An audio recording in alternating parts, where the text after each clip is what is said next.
ontem não foi possível devido àquele problema lá, acho que foi no aplicativo, no próprio Instagram, não foi possível. Mas hoje, graças a Deus, deu certo e eu tenho certeza que vai ser muito esclarecedor o que vai ser discutido aqui hoje. E para mim é uma honra e eu não podia deixar de falar, pastor Marcos Luciano. O senhor é um daqueles que me influenciou a ser um pregador, um desejo no meu coração de se tornar um pregador. E verdade seja dita, eu estava pensando nisso hoje. O Gideões está aí há muitos anos, né? Mas depois que o senhor começou a pregar lá, as pessoas tiveram um desejo muito grande de se tornar pregador do Evangelho, e eu sou um deles. Eu queria deixar isso aqui registrado. E o senhor é um daqueles que influenciou o meu ministério a se tornar o que é. Muito obrigado. Eu agradeço você, suas palavras são generosas. Eu sou apenas um contador de história, né? Nada. Lá no Gideões, até o ano passado, foram 21 anos pregando, né? 21 anos é uma vida, né? O menino que me ouviu pregar 20 anos atrás, hoje é pai, né? Hoje ele me escuta, o filho dele me escuta. É uma trajetória bonita. E nós devemos tudo isso, né, pastor Cizinho Bernardino? Né? Vou guardar o papagaio. Oi? Vou guardar o papagaio aqui, que o papagaio aqui também, se ele ouvir, ele começa a dar glória. Ele é papagaio crente, esse aí? Tem, ele é crente. Daqui a pouco ele vai começar a dar glória. Aí nas outras lives ele fez isso. Me perdoe, minha esposa já guardou ele ali agora. Tá. Então, como eu estava falando, né, nós devemos isso, né, nós itinerantes, ao pastor Cizinho Bernardino, em saudosa memória, ao pastor Reuel Bernardino, né, que foi um guerreiro, um amigo da nossa geração, que abriu portas para tantos pregadores que hoje caminham, né, pelo Brasil e pelo mundo, levando a boa palavra que alegra o coração da igreja. Pastor Marcos Feliciano, hoje o senhor eu queria deixar isso aqui muito bem claro, porque isso aqui vai ser esclarecedor para as pessoas que estão nos ouvindo. Antes da gente entrar no tema mesmo dessa live, há uma demonização da política, né? Onde se dizem que a política é do diabo, e se uma pessoa que vai para a política acaba se corrompendo. E pelo que eu vejo, ao contrário, a prova disso aí é a sua própria pessoa. O senhor não se esfriou na fé, continua sendo um servo de Deus fiel, pregando o evangelho cheio do Espírito Santo. Na verdade, não é a política em si que é de Satanás. Na verdade, são alguns que fazem a política que acabam trabalhando para ele. O senhor é o maior exemplo que, de fato, ser um servo de Deus e ser um político, se manter o coração firme, a chama do Espírito Santo continua acesa, e o senhor é o maior exemplo disso. Eu queria que o senhor pudesse falar um pouco para as pessoas que estão aí, que demonizam tanto a política, né? Quando, na verdade, o senhor é o exemplo disso, que se tiver um homem sério, como Daniel na Babilônia, enfrentou impérios gentios, pagãos, mas não se corrompeu. O senhor é um exemplo disso. Eu queria que o senhor deixasse uma palavra sobre isso aí, para aqueles crentes que demonizam tanto a política. Quando eu era pequeno, pastor Trovão, eu ouvia um adágio popular que dizia assim: a ocasião faz o ladrão, né? Ou seja, a pessoa não é, mas se tem uma oportunidade de ser, ela será. Eu não concordo com isso. É uma questão de caráter, né? Você pega José, né? José, a inveja dos irmãos deles era grande porque ele se destacava em tudo, na roupa, porque o pai deu a ele uma linda túnica. Aí mandaram ele para a casa de Potifar como escravo. Na casa de Potifar ele virou chefe. Mandaram ele para dentro da cadeia, ele virou chefe dentro da cadeia. Mandaram ele para dentro do governo, ele virou o segundo depois de Potifar, depois de Faraó. Ou seja, o caráter do homem acompanha ele onde ele estiver, quer seja na cova, quer seja no governo, né? Eu infelizmente, Trovão, eu passei boa parte da minha vida pregando contra a política, né? Porque eu sou assembleiano, e o assembleiano, nós crescemos ouvindo os nossos velhos pais, que por temerem a vida pública, por conta de muitos escândalos e corrupção, acreditavam que se fôssemos para dentro da política, seríamos corruptos também. E eu fiz parte desse coro de pastores que ensinava essas coisas para a igreja, né? Até que no meio do ministério, né, quando estava no auge do ministério, explodiu em Brasília a questão do PL 122, que era a lei da homofobia, que havia passado no Congresso Nacional e havia chegado no Senado Federal. Uma lei que acabaria tirando o direito de pastores e padres pregar o evangelho. Quando eu vi isso acontecer, eu falei, eu sou culpado disso. Por quê? Porque nós não tínhamos em Brasília gente suficiente para poder barrar um projeto. Aí, pior, Trovão, eu fui estudar naquela época e descobri que em 2006, quando o projeto foi aprovado, na Câmara dos Deputados já tinham mais de 60 deputados evangélicos. E como é que com 60 deputados evangélicos um projeto que fere a igreja passa? Eu cheguei à seguinte conclusão: não adianta mandar para dentro da política um crente. Tem que mandar um crente que não tenha vergonha de ser crente. Quando eu entrei na política, o meu nome parlamentar é Pastor Marco Feliciano. Se as pessoas entrarem no site da Câmara e digitar Marco Feliciano, não aparece meu nome, porque o meu nome parlamentar, ele leva o meu título, Pastor Marco Feliciano. Vou falar uma coisa aqui que vai deixar o povo escandalizado. Quando eu entrei para a vida pública, alguns deputados que eram cristãos chegaram em mim e disseram: olha, tira o nome pastor do seu nome político aqui, porque não é bom. Eu falei: não é bom por quê? Porque se você deixar pastor, ninguém vai querer fazer nenhum tipo de negócio com você. Eu falei: mas que tipo de negócio uma pessoa não pode fazer com o pastor? Só aquilo que era errado, né? Então, foi aí que eu firmei o propósito de deixar o meu nome parlamentar, Pastor Marco Feliciano, para as pessoas saberem que eu não me envergonho do Evangelho de Cristo, porque ele é o poder de Deus para a salvação de todo aquele que nele crê. E quando eu fui para a política, desculpe, eu sofri retaliação de muitas igrejas, de muitos ministérios, e o povo dizia uma boca só: nós perdemos um pregador, perdemos um profeta. E depois de alguns anos na política, graças a Deus isso mudou, as pessoas dizem: não, não foi a igreja que perdeu um profeta, a política ganhou um profeta, né? Então hoje eu atuo dentro da esfera parlamentar como político e atuo na esfera sacerdotal. Eu estou político, mas eu sou pastor. Amanhã posso não mais estar político, mas eu sempre serei um sacerdote, porque a unção sacerdotal, ela vem de cima, né? E a unção para ser político vem de baixo. Quem coloca na política é o homem põe, o homem tira, mas a unção que vem do céu, essa que está sobre a sua vida, Trovão, essa não tem ninguém que tire. Glória a Deus. Que benção, isso é bom para desmistificar, né, da mente do povo o que está aí sobre essa demonização da política. E pegando mais um pouquinho desse gancho aí, reverendo, como é importante ter pessoas como o senhor, como o Antônio de Paula e tantos outros que estão lá dentro, deputados federais que servem ao senhor. Só lembrando que muitas leis contra a igreja só não passaram dentro do parlamento devido à bancada evangélica e à bancada católica, né?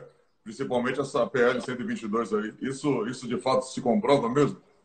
Quando eu entrei em Brasília em 2010, o nosso medo era o PL 122. Aí, por 6 meses, eu coloquei o meu gabinete todo para vasculhar o sistema da Câmara dos Deputados para saber quantos projetos existiam que podiam ferir a liberdade de expressão, a liberdade de culto, a família tradicional. E, pasme, Trovão, foram mais de 1.300 projetos que tramitavam naquele ano. 1.300 projetos. Dividido em 22, na época eram 22 comissões permanentes, fora as especiais, e mais o plenário grande, lá, que é o plenário Ulisses Guimarães. Então eu juntei com alguns deputados, embora a frente fosse grande, quando eu fui eleito em 2010, nós éramos em 80 deputados federais evangélicos. Mas você não pode contar com todos. Então nós juntamos um grupo de deputados, pouquinhos, mas a gente se dividiu, cada um foi para uma comissão, e nós começamos a mapear os projetos. Nenhum projeto passou mais. Nenhum projeto que ferisse a igreja. Aí muitas pessoas falam: mas o senhor não apresentou, o senhor não conseguiu nem aprovar nenhum projeto. Às vezes, ali dentro do parlamento, Trovão, é melhor ser zagueiro do que ser atacante. Entendeu, hein? Não, o que seria o atacante? O atacante é o que vai, apresenta um projeto e aprova ele. O zagueiro é aquele que não deixa os projetos ruins passarem. Então eu me esmerei nisso e, graças a Deus, fiz discípulos dentro da Câmara dos Deputados. Nós temos deputados ali fantásticos. O Antônio de Paula é um. Nós temos também o pastor Abílio Santana, grande amigo. Tem sido um guerreiro. Tem sido um guerreiro e tantos outros. Hoje nós somos em 112 na frente parlamentar evangélica, como evangélicos de verdade. São 104 deputados federais e 8 senadores da República. Então, não é fácil. Deixa eu contar aqui um segredo para você sobre a vida pública. Nós vivemos um país muito pobre. E todo país pobre, a sua maior característica na política é a corrupção. Então, o nosso país, a corrupção aqui, não é sistêmica apenas, ela é endêmica. Ela não é só um sistema, ela está dentro do ser humano. O Brasil é um país corrupto por natureza. Vou dar um exemplo para você aqui. Um dia eu falei isso na igreja e deixei todo mundo apavorado. Eu perguntei, quem tem filhos aqui? Todo mundo levantou a mão. Quem tem filhos na escola? Todo mundo levantou a mão. Eu falei, quem aqui já falou para o seu filho ou a sua filha, se passar de ano eu vou dar uma bicicleta? Todo mundo levantou a mão. Eu disse, pois bem, o senhor e a senhora são corruptos. Porque o seu filho e a sua filha não tem que passar de ano por causa de uma bicicleta. Tem que passar de ano por mérito, porque está estudando. Sim. Ou seja, quem faz isso com o filho é um corrupto. Né? Então, quando você estaciona na vaga de uma pessoa portadora de necessidade especial, você é um corrupto. Quando você não devolve o troco para o comerciante, você está praticando um crime. Né? Com certeza. Então, a corrupção está dentro do ser humano. Por que eu estou dizendo isso? Quando chega um homem como eu dentro da política, assusta o cenário político. Tanto é que depois que eu cheguei na política, deu um nó na política brasileira. Quando eles veem uma pessoa que tem expressão, que sabe falar e que é uma pessoa séria, a primeira coisa que a política vai tentar fazer é te cooptar. Ou seja, vão tentar trazer você para o lado deles, com presentes, com propostas indecentes. Quando você não aceita, partem para o segundo plano, que é, se a gente não consegue corromper ele, vamos vasculhar a vida dele. Pegue o passado dele inteiro. E tentam, de alguma forma, com o seu passado, te expor e te ridicularizar. Você deve lembrar, em 2013, quando eu fui presidente da Comissão de Direitos Humanos, as pessoas pegavam vídeos meus e postavam, a imprensa fazia. Vídeos de 20 anos atrás, lembra disso? Vídeos de pregações. Por que faziam isso? Porque não encontraram nada na vida presente. Então, vasculharam o passado. Quando não encontram nada no passado, aí partem para a terceira arma. E essa é a pior, para a covardia. E o que é que fazem? Se não tem nada na vida dele, vamos plantar alguma coisa na vida dele. Vamos armar uma arapuca, vamos criar uma situação. Entendeu? E eu já passei por tudo isso. Os irmãos que acompanham aqui sabem disso, né? E como é que eu estou de pé? Os políticos lá em Brasília me chamam de Highlander. Lembra do Highlander? Era um herói imortal, né? Aí eles dizem, por que isso? Porque eles falam assim, nada perde você. Tudo que já falaram, tudo comigo vai para o Jornal Nacional, né? Todo mundo sabe, tudo comigo vai para...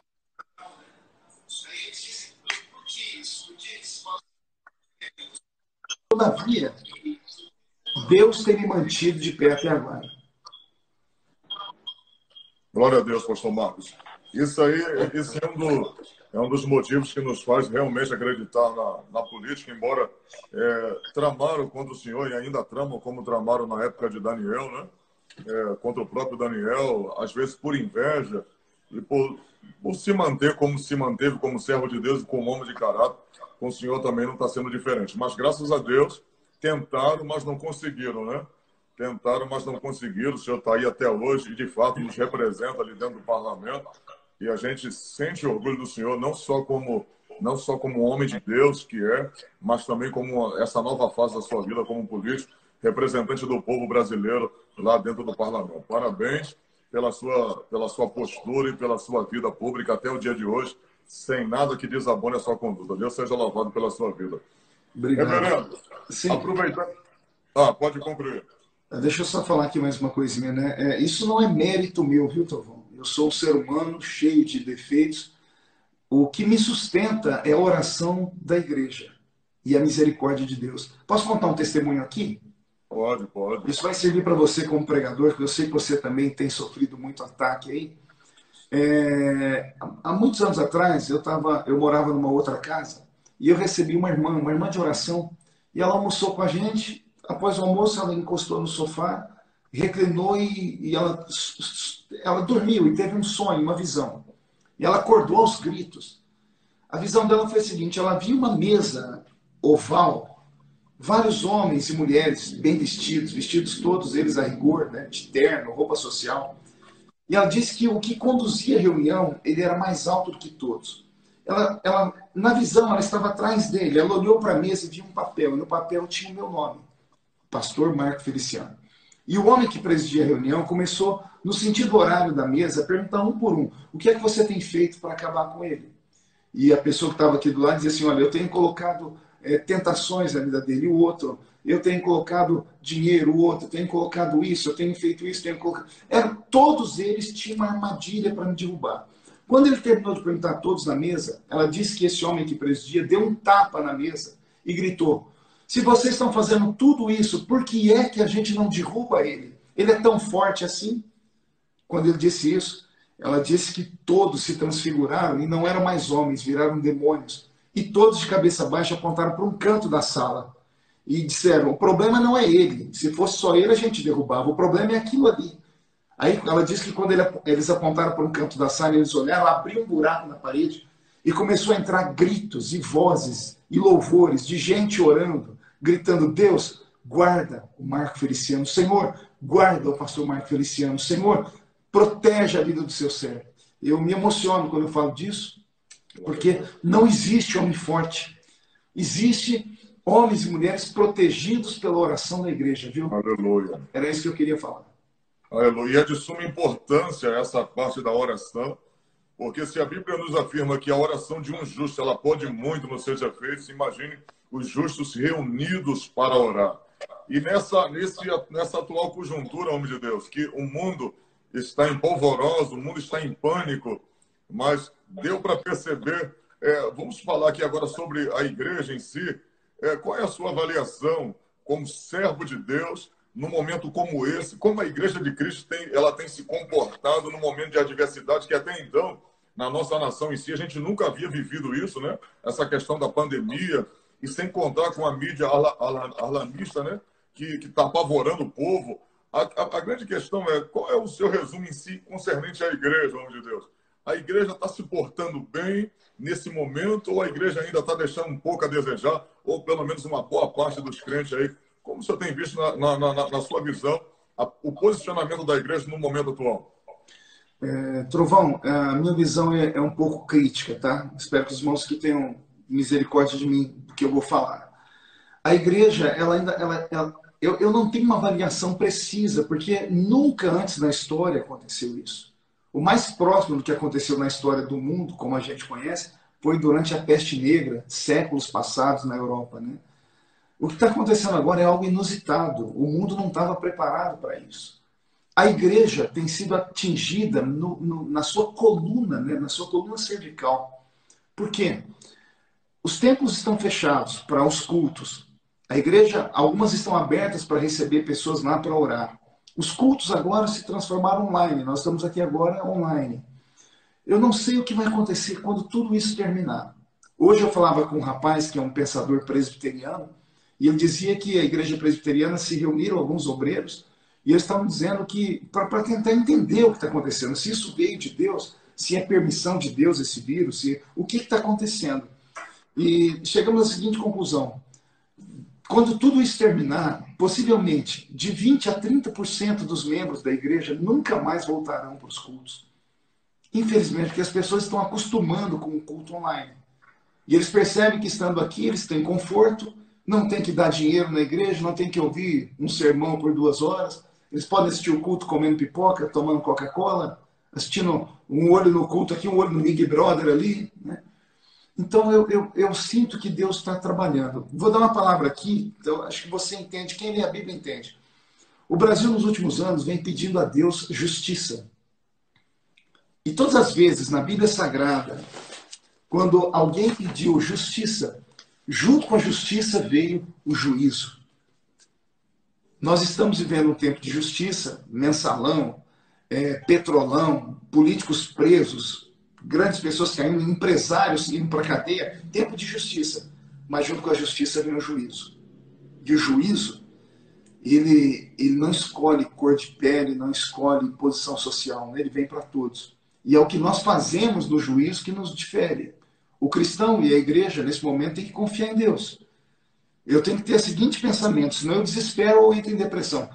Tudo é permissão dele. Ou ele mandou esse negócio, ou ele permitiu. Então vamos tentar entender o que Deus quer com tudo isso. É hora de arrependimento, é hora de oração, é hora de súplica, é hora de rasgar a roupa, é hora de jogar cinza na cabeça. Eu estou aí alguns dias, né, numa empreitada de oração, você tem me acompanhado, né, para sexta e sábado foram 2 dias de clamor, e amanhã um santo jejum, um grande jejum nacional. Os maiores líderes das igrejas, ou os líderes das maiores igrejas do Brasil, se moveram, chamaram o seu povo. E eu acredito em milagre, Trovão. Eu acredito em milagre. O que nós estamos vivendo, só podemos sair disso se houver um milagre. Um milagre. E eu não tenho dúvida, pastor Marcos Luciano, que essa posição, eu acho que eu, particularmente, eu tenho 42 anos de idade, e eu não sei, eu não me lembro ainda de um líder de uma nação como a nossa ter vindo a público e pedir à nação para que jejuasse, né? Orasse pelo Brasil e por essa situação que está envolvendo nossa nação e o mundo. Na verdade, é como o senhor citou hoje no vídeo, né? Como está em 2 Crônicas, no capítulo 20, quando Josafá ouviu que os amonitas, os moabitas, os da montanha de Seir vieram contra ele, e na verdade ele descobriu que ele não usou as ferramentas que ele tinha, o exército, as armas que ele tinha, por reconhecer que quem vinha contra ele era muito maior do que ele. Então, ele vai agora usar outras armas agora, que são as armas da oração e do jejum. O presidente da República, ele reconheceu que diante dessa situação, tudo que ele tem, todo o recurso que ele tem acaba sendo tão pequeno, acaba sendo tão frágil diante de um inimigo tão poderoso, embora invisível, mas poderoso e destrutivo, como esse vírus. Ele reconhece isso e entende que se não houver uma intervenção divina, ele entende que não só o nosso país, mas como o mundo inteiro pode perecer. Trovão, nosso presidente é um homem cristão, ele é católico, né? A esposa dele é evangélica, a primeira-dama, a irmã Michele, e ele teme a Deus. Ao temer a Deus, ele se cercou de pessoas que temem a Deus. Eu tenho estado com ele sempre, toda semana, quase. E há 3 semanas eu venho pedindo a ele, presidente, vamos conclamar um dia de oração, um dia de jejum. Né? Eu comecei isso quando o presidente americano Donald Trump, ele proclamou nos Estados Unidos um dia de jejum e oração há 3 semanas atrás. Saiu na Fox News. Quando eu vi isso, eu falei, presidente, o senhor é fã do Donald Trump, olha aqui uma coisa boa para se fazer. Né? Então, durante toda semana eu insisti e, de repente, pessoas começaram a ser tocadas em outros lugares que eu não tinha contato. Pastores começaram a mandar mensagem. Teve o pastor Luiz Hermínio, que fez um vídeo, um apelo a ele. Né? Outros pastores. E isso começou a mexer com o coração do presidente. Deixa eu te contar uma coisa. O problema do Brasil hoje não é só o vírus, o Trovão. O problema hoje no Brasil, nós temos a política. A imprensa toda é contra o presidente Bolsonaro. O establishment, né, ou seja, o status quo, a grande elite que sempre mandou no Brasil, a elite intelectual, esquerdista, aqueles que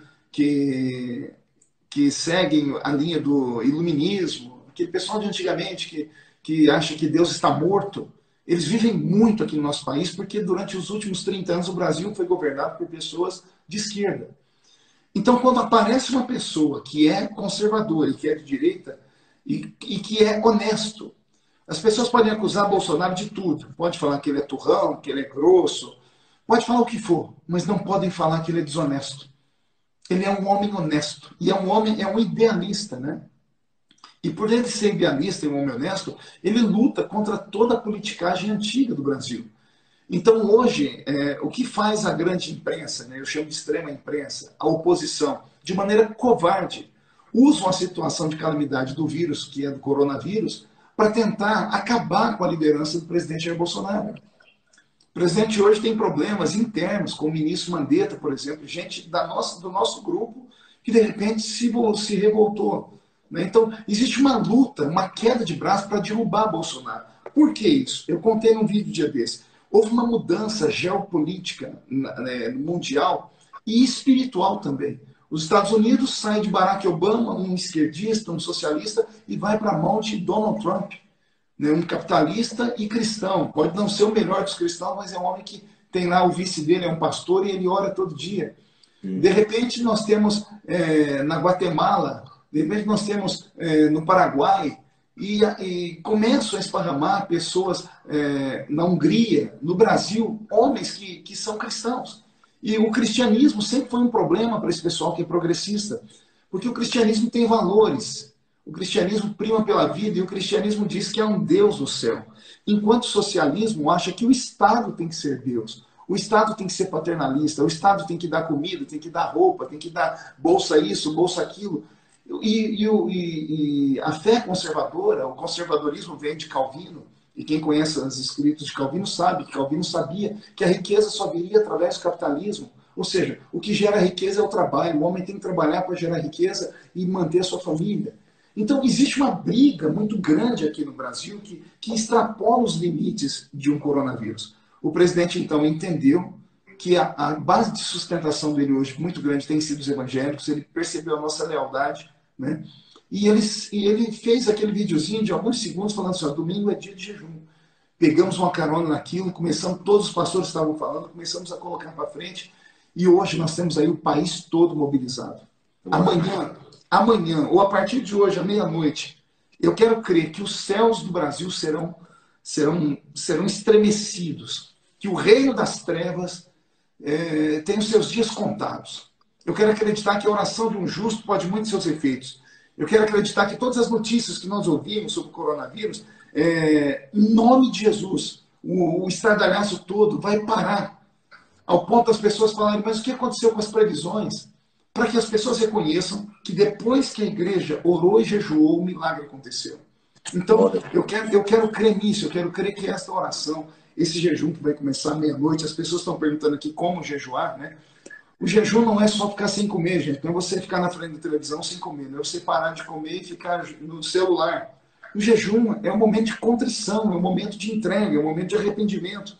Todas as pessoas de todas as famílias, ao acordarem pela manhã, devem ir para um canto, orar, confessar os seus pecados, ouvir hinos, fazer um culto com a família, entrar em meditação, entrar em reflexão e vamos jejuar. O jejum está marcado até às 6 da tarde. Amanhã às 6 horas, o presidente também recebeu um grupo de pastores lá em Brasília. Ele até me ligou agora há pouco, eu não vou poder ir porque não tem voo, né? Por conta disso, o aeroporto está tudo parado. Às 6 horas vai ser a entrega do jejum lá em Brasília com o presidente. E eu acredito, Trovão, que Deus vai agir.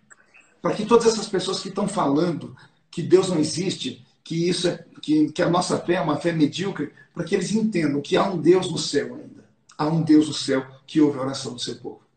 Na verdade, reverendo, eu creio que a partir desse momento, a partir dessa entrega do jejum, a partir desse ato, que acaba sendo também um ato profético também, a partir desse ato, eu creio que muita coisa vai mudar nessa nação. Inclusive, a gente percebe claramente, quem tem um olhar espiritual, percebe claramente que o principado da corrupção está sendo destronado nessa nação, está tendo guerra, a guerra está travada, mas está sendo destronado.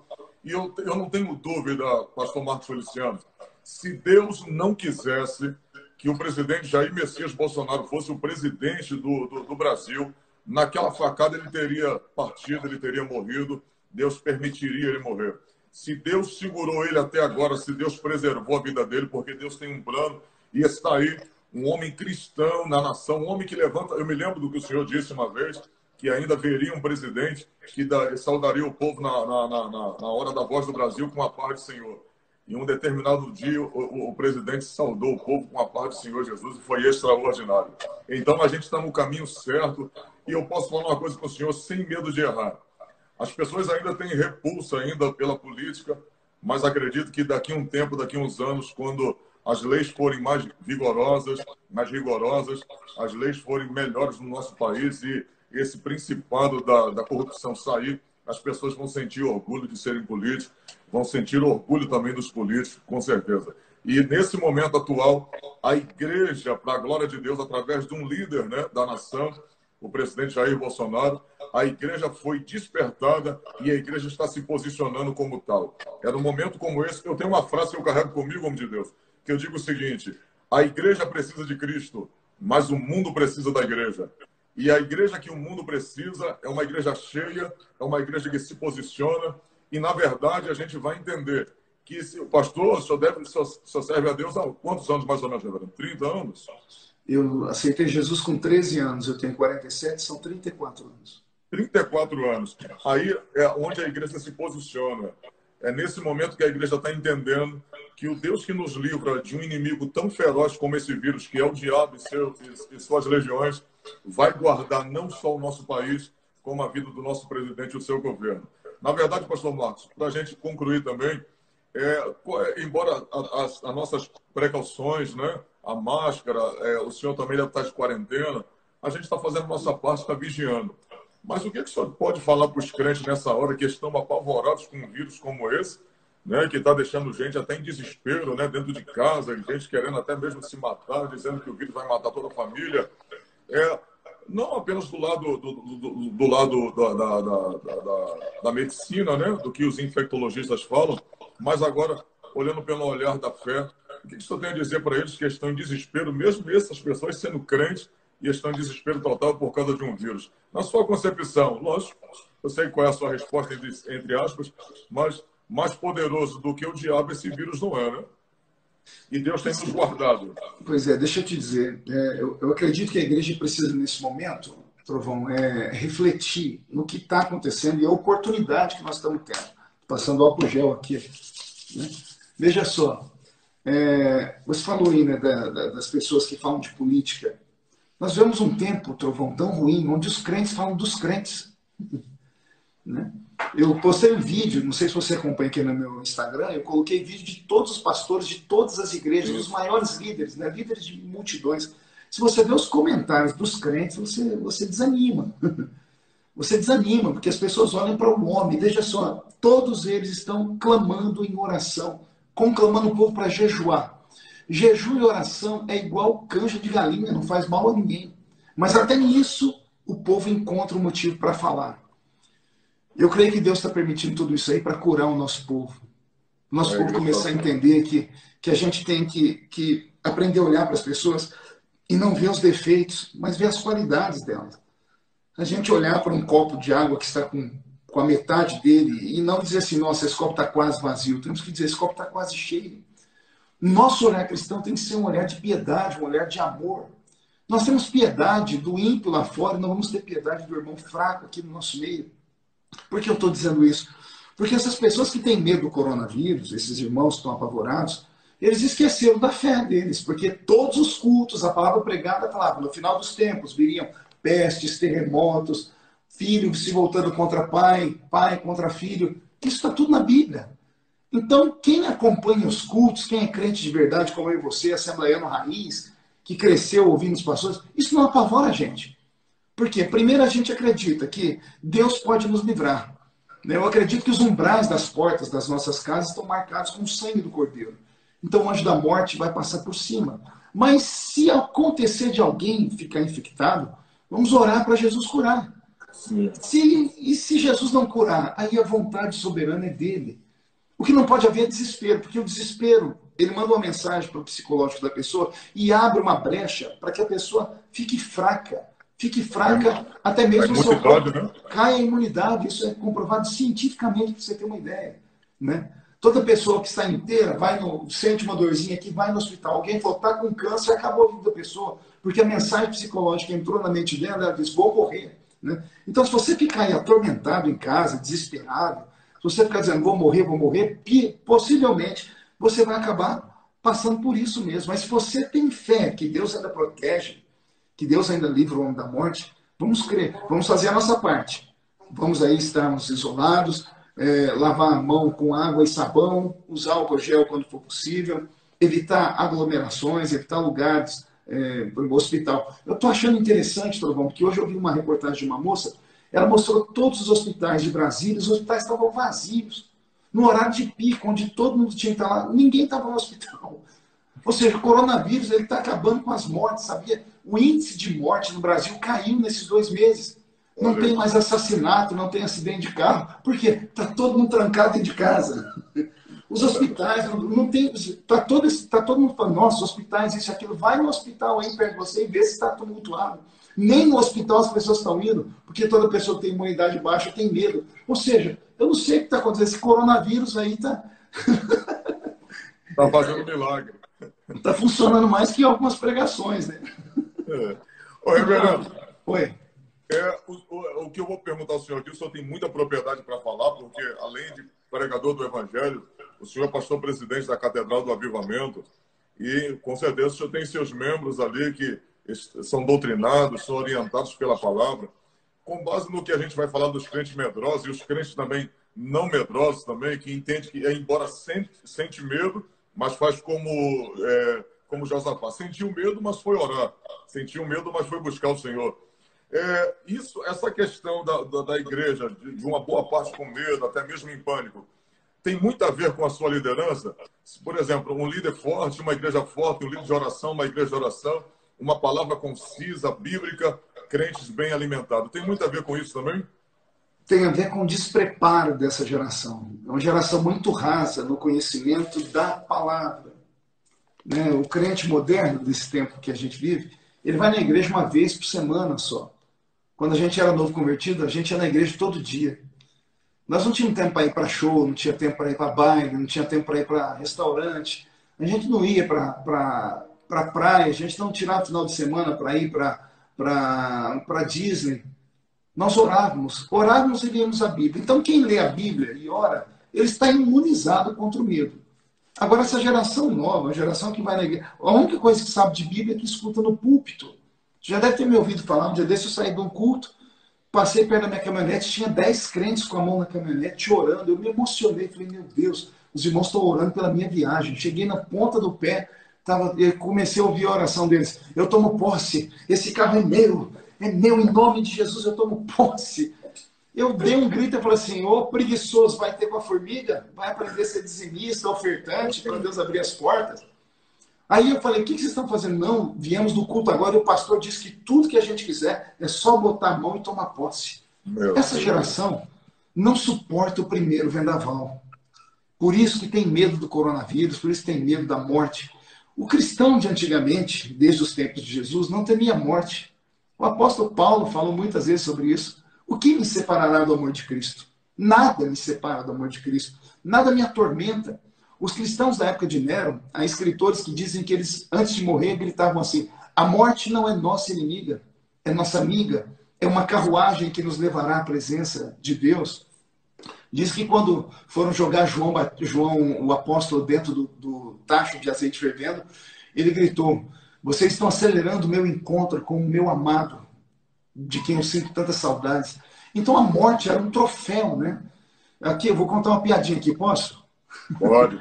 Dia desses me contaram que tinha uma senhora no cemitério, né? O marido dela morreu, e ela começou a gritar, Zé, me leva com você, Zé. Eu não quero ficar nesse mundo sozinho, não faz sentido viver sem você, Zé. E o caixão descendo, né? Zé, me leva junto com você. Ela chegou perto da tumba lá e ela escorregou e caiu. Quando ela caiu lá dentro, junto com o caixão, ela começou a gritar, me tira daqui, socorro, me tira daqui. Ou seja, ela não queria morrer com o Zé. Quando a morte chegou, ela saiu correndo. Né? Então, acho que muitos de nós passamos por isso. Nós vivemos uma fé tacanha, pequena e temos medo de tudo. O verdadeiro cristão, aquele alicerçado na palavra, aquele que cresceu comendo tutano, né? Não era esses leitinhos dados para gatinho, não era tutano, palavra, Bíblia, que foram à escola dominical, que ouviram cultos de ensino. Esses crentes não temem a nada, eles só temem a Deus. Eu acredito que o preço está sendo pago, né? Mateus capítulo 7, a geração que ouve e não pratica, e a geração que ouve e pratica. Dá para ver a base dessa geração agora, nessa atual conjuntura aí. O que a gente nunca enfrentou, a gente está enfrentando agora, e nessa hora está se mostrando quem é quem. Mas, para a glória de Deus, pastor Marcos Feliciano, uma igreja forte, poderosa, está se levantando aí. E, por outro lado, eu até entendo também que gente que não orava está orando.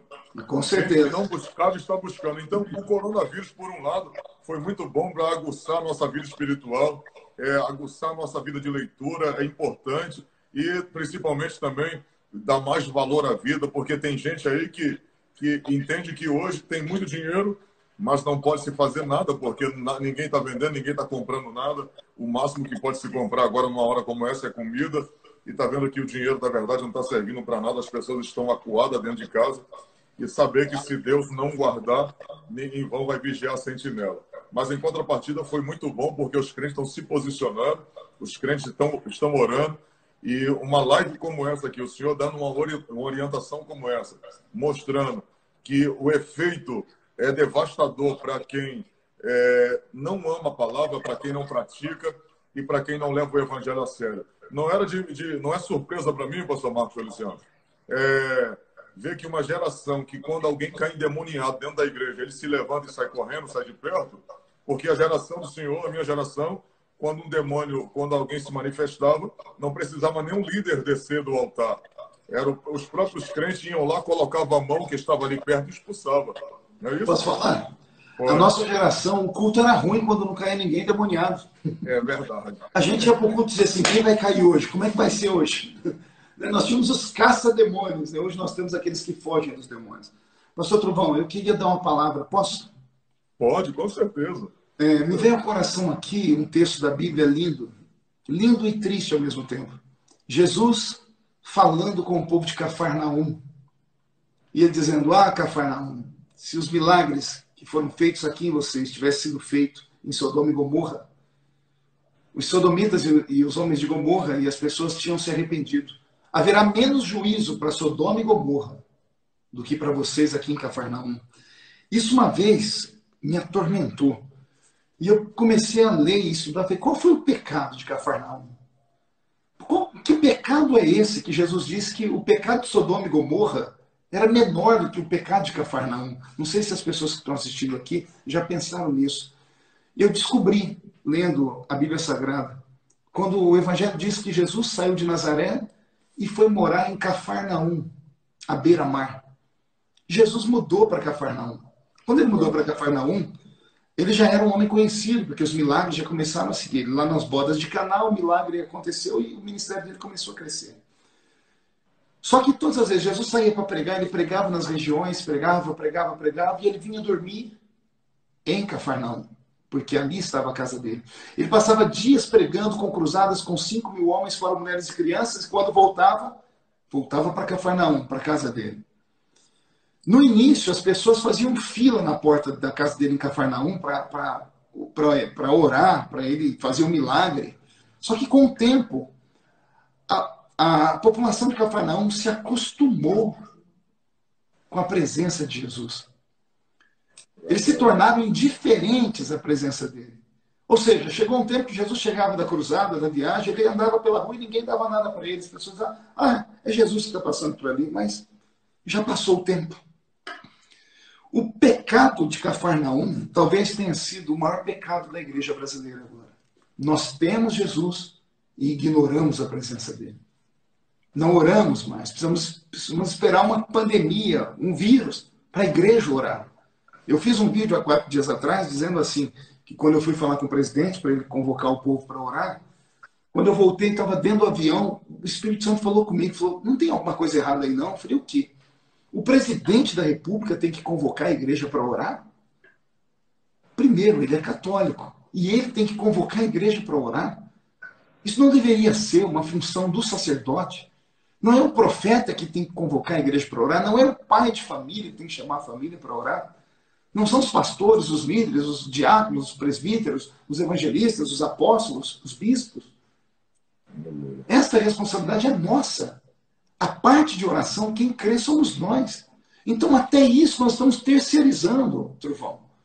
Então, é muito difícil você falar hoje para as pessoas por causa da bênção da internet. Né? O mundo globalizado, ele tem destruído a mente das pessoas. Você vê, hoje nós estamos aqui com 5.700 pessoas, 600 pessoas, né? A live ontem, no início, já tinha esse número. Por que hoje nós temos poucos números? Não é porque está tendo muitos cultos, é que hoje estão tendo shows. Eu fiquei sabendo que estão tendo shows de pessoas importantes, de grandes cantoras, e possivelmente muitas pessoas que ontem queriam nos ouvir falam, não, hoje eu vou ouvir o cantor fulano de tal, outra coisa. Tem muita gente agora na frente da televisão assistindo Big Brother. Né? Nosso povo não faz mais a sua... É claro que você pode ter o seu momento de lazer. Eu mesmo tenho, eu assisto filmes, eu amo filmes. Né? Eu assisto a série da Netflix, estou assistindo agora a série dos Vikings. Né?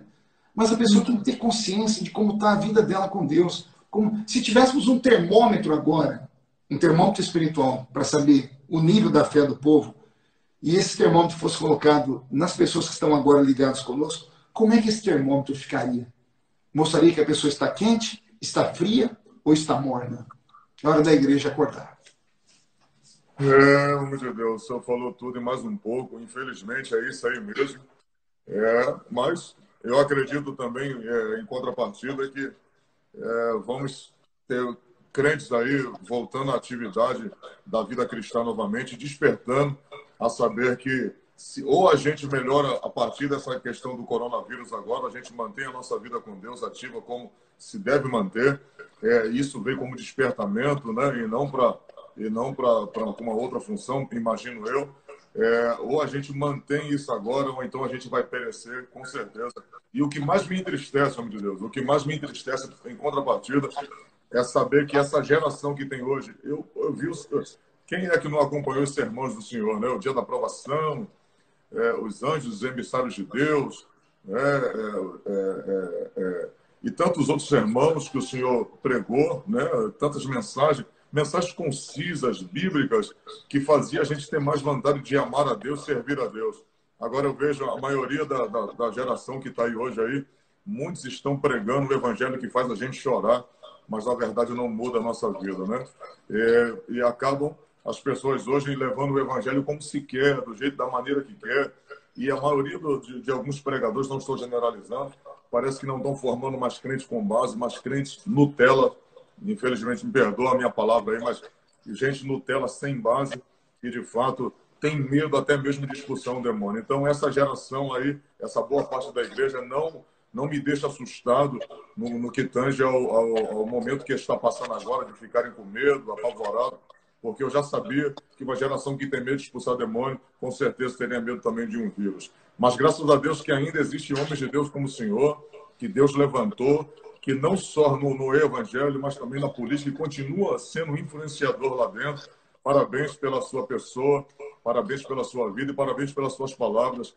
E a minha oração concernente à sua pessoa é que o Senhor te eleve muito mais, porque homens do gabarito do Senhor, homens da postura do Senhor e do seu testemunho, merecem estar em lugares mais altos, com certeza, e essa nação precisa de homens como o Senhor. Obrigado, Júnior, obrigado. Eu fico feliz, eu vejo você sendo levantado por Deus a um nível de destaque nacional e internacionalmente falando, que você sempre ame a noiva de Cristo. Sempre que me pedem conselho, né, dizem, pastor, como é que faz para chegar? Eu falei, chegar não é difícil, difícil é se manter, né? Chegar, todo mundo chega. Casar, todo mundo casa. Comprar um carro, a maioria consegue comprar. O duro é manter o casamento. O duro é manter o carro. Né? O duro é manter a vida. As pessoas perguntam, qual é o segredo? O segredo é simples. Respeitar a igreja como noiva. Né? Quando eu falo para a igreja, estou falando para a noiva de Cristo. E nenhum noivo gosta que você despreze a noiva. Né? Então, respeitar a igreja, respeitar o seu Deus, que te chamou e te vocacionou, nunca se perder, né? não se corromper. E continuar sempre dependente dele. Acontecendo isso, Deus vai sempre te abençoar. Quero deixar aqui uma palavra para o pessoal que está assistindo. Você que é membro de igreja, não esqueça do seu pastor, tá? Pastorzinho da sua igreja, que agora não está tendo culto, não tem culto, a igreja não tem arrecadação, de repente ele está precisando de algum tipo de alimento. O fim do mês vai vencer, tem que pagar o aluguel da igreja. Então não esqueça o seu pastor. Não esqueça, ajude ele, em nome de Jesus. Aproveitar aqui e mandar um abraço para o Daniel Candeias, né, que deve estar assistindo aí. Né? Pastor Júnior, para chegar até mim, sabe que Jesus é o caminho, né, mas Daniel é o pedágio. Né? É verdade, é verdade. Foi Daniel ele que intermediou a nossa vinda aqui, nessa live aqui. Eu sou muito grato a Deus pela vida dele. Todos na Dude amam o Senhor, todos ali amam o Senhor. E a gente também, eu sou muito grato a Deus pela sua vida, tenho um amor especial pela vida do Senhor. Pastor Marcos, tem uma multidão aí, que, como o Senhor é uma voz profética nessa nação, tem uma multidão aí que precisa dessa oração, que o Senhor abençoe essa multidão. Só lembrando que o pessoal está dizendo assim, mas já acabou? Na verdade, é apenas 1 hora que o Instagram está deixando. Ao vivo aí, e 1 hora também com o senhor aqui que tem uma agenda lotada, que tem uma agenda de compromisso, tem sua família, é muita coisa. Eu estou me sentindo muito honrado de estar aqui 1 hora com o senhor. Irmãos, o pessoal está perguntando cadê a palavra. Não, foi uma live de esclarecimento, de posicionamento da igreja, né? Nessa hora que o mundo mais precisa da gente, o Brasil mais precisa, E o pastor Marcos Feliciano foi muito esclarecedor aqui nessa live aqui, onde ele mostrou como é essencial o posicionamento da igreja numa hora como essa, em que o mundo e o nosso presidente, até porque se eu for entrar aqui em alguns outros méritos aqui, pastor Marcos Feliciano, esse jejum aí, ele está servindo também para a vida do próprio presidente, né? Porque dá para se percebe aí que estão querendo criar um impeachment a todo custo para arrancar ele do poder. Só quem tem uma visão aí mais aguçada sabe que estão tramando a todo custo, até porque o Rodrigo Maia já anunciou se vai ser candidato a presidente em 2022. Então, estão tramando contra o presidente. Eu nunca vi um homem tão odiado como esse. É sinal que está dando fruto. É verdade. Bom, Deus abençoe você, Deus abençoe o pessoal aí. Se você quiser, na semana que vem, escolha um dia, a gente vem aqui com uma palavra, um ping-pong. Vamos pregar junto. Pega um texto, então, você prega um pedaço, eu prego um pedaço, tá bom? Ei, olha aí, então, ó, tá marcado aí, ó, semana que vem, eu e o pastor Marcos Feliciano, a gente vai pregar o evangelho aí sim. Essa aqui foi só uma live esclarecedora em nome do Senhor Jesus. Pastor, o senhor pode orar abençoando a agora? Oro sim. Vou pedir a todos que estão assistindo a live agora para colocar a mão no coração, inclinar a sua cabeça. Pai, eu te agradeço por esta noite incrível, por essa noite especial aqui com o pastor Júnior Trovão. Te agradeço por essas mais de 5.000 pessoas que ficaram conosco aqui por 1 hora.